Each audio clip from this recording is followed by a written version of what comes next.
Hey, my friends, what's going on? Hope everyone's doing great today. Just chilling out in the woods. It's so nice to get away from everything. Sometimes you just got to get out in the woods, watch the squirrels for a few hours, watch the deer go by, just be in the woods. That alone can really just settle you down.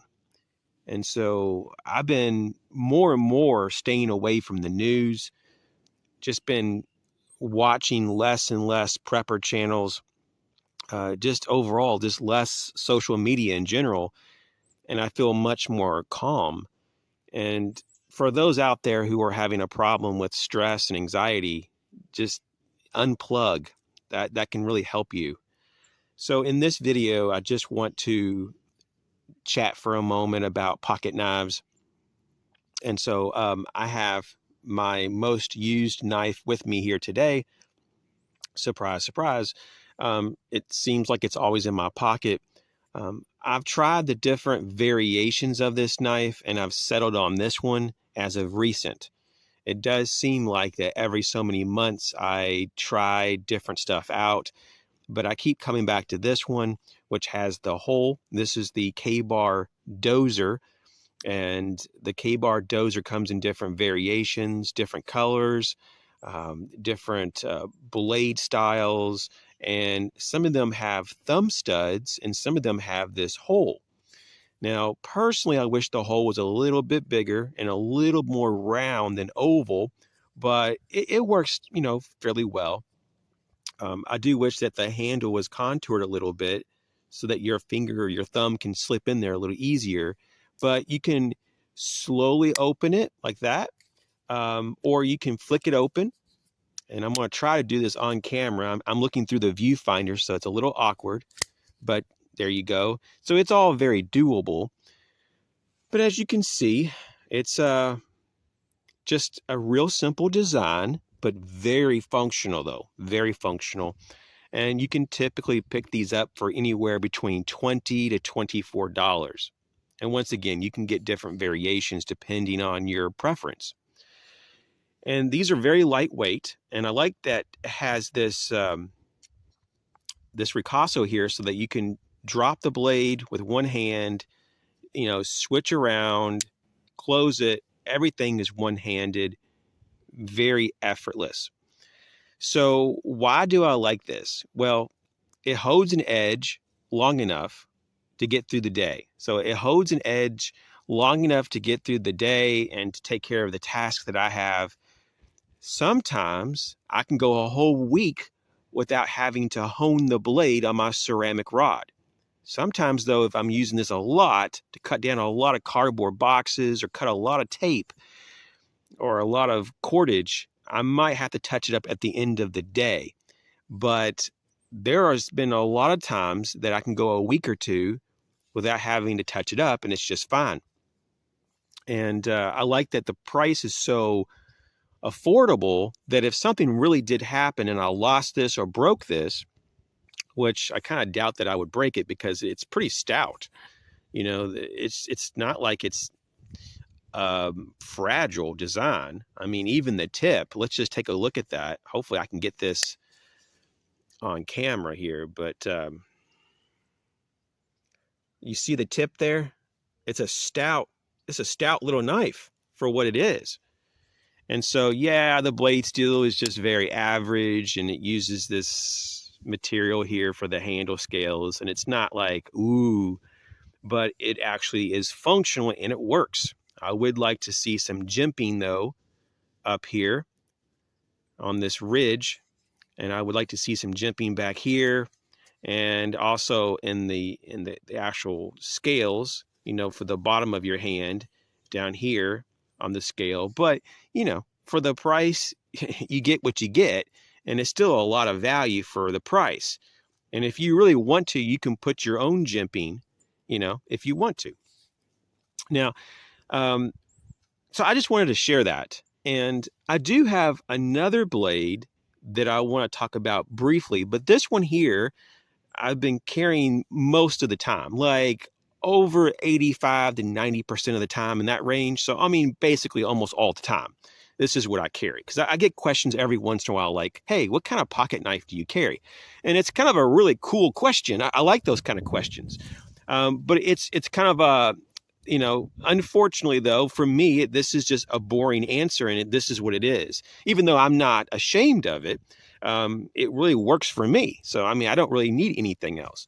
But there's a lot of people who think that maybe I have some kind of really exotic, special, high-end, super steel knife, and that's just not the case. It's not to say that I don't have those knives, but sometimes you don't want to lose those knives, the really nice knives in your collection. And plus, there's a lot of times you just don't need more than this. And that's what I've realized. Now, in closing, though, before I switch over to the second most used knife, I like that this is not a deep carry knife. So there's a little bit of a space here. So in your pocket, you can pinch it and pull it out. Or you can do what I did and just put this little fob so that you can kind of hook it. This is kind of how I do it. I kind of get it hooked in my fingers a little bit and pinch it and pull it out. And I get a really good purchase on that. I can really retrieve the blade from my pockets very easily. So I like that design. A lot of people think that if it's not deep carry, pocket clip, it's an abomination. But I like this. This is good. As long as the clip isn't like way down here somewhere, that would be horrible. But this is pretty much the optimum spacing, in my opinion.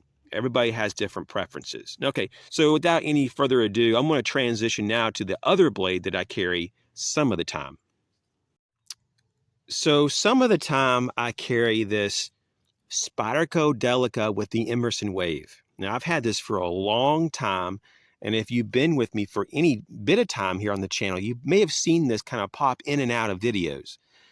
And I still have this. I still use it some of the time. It's just that over time now, to replace something like this has gotten to be quite expensive. The full retail price now is $142, where the retail price on the K-Bar was $34, I believe, the last time I checked. Even though you can get the K-Bar at the street price between $20 to $24, I did not check on what the street price on this is, but the full retail is $142. I would not be surprised if the street price was around $100, if not more. So, it's one of those things that I do not want to lose this. It would be quite painful to have to replace this. And I have a lot of memories with this.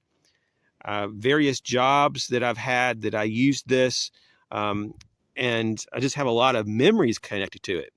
And it's just a nice broken in knife. Like, it's just so butter smooth. I'm just going to slowly open it. Oh man, it's just butter smooth. It's ridiculous. And I really like that this design has this nice, almost like a little bit of a oversized ricasso there, because when you go to drop the blade, it safely can rest on your finger with a little bit of room to spare. And I really like that. It's a great design. And this pocket clip also is really perfect because it allows you to have just enough of a pinch point to kind of pinch the end of the knife handle and to pull it out of your pocket. Now, a lot of people, they don't really like this Emerson Wave, but I would tell you though, it's addictive. Over time, you just get so used to having the blade deployed. Once you pull the knife out of your pocket, it's just like, wow, I don't have to even be conscious of opening the knife because it's already opened. It's ready to be used. The fit and finish and the quality of these, wow, it's just unbelievable. I've been told, though, that over the years, these have been made even better. Now, I haven't seen that in person. I don't really go out looking for new knives that often, especially new Spyderco knives, just because they're so expensive. But, apparently Spyderco has this tradition and this ethos, or I guess you would call it like a mission to continue to elevate their quality. And if that's the case with this knife, then it's probably amazing, because this knife is amazing. The new knives are probably even more amazing. But I would hope so for the price they're asking. And so this does not have any kind of super steel. This is just VG10, just like the ones that are being sold now, to my knowledge, at least. And but with that being said, VG10 is kind of that sweet spot, though. It's a really good sweet spot steel. So I really like this a lot. I don't carry it much just because I don't want to lose it. I don't have a history of losing knives, but I really don't want to start losing knives with this. That would be like the worst knife right now to lose, just because I have so much history with this knife. So I just wanted to share these two blades, the K-Bar and the Spyderco. And if you would like to share what knife you carry on a regular basis, and if you're fond of it or not, that'd be really interesting. There are some people who carry a knife, but they don't like the knife they carry. I have met a number of people like that. And then I've met just as many people that really like their knife, and they're really proud of it, and they show it off at any chance they have. And so while the two knives that I carry the most aren't going to like win any awards for the most beautiful and the most expensive and all that, they are so functional. They're so functional that it's ridiculously good. So, hey, thanks for checking the video out. You guys take care. We'll catch you later.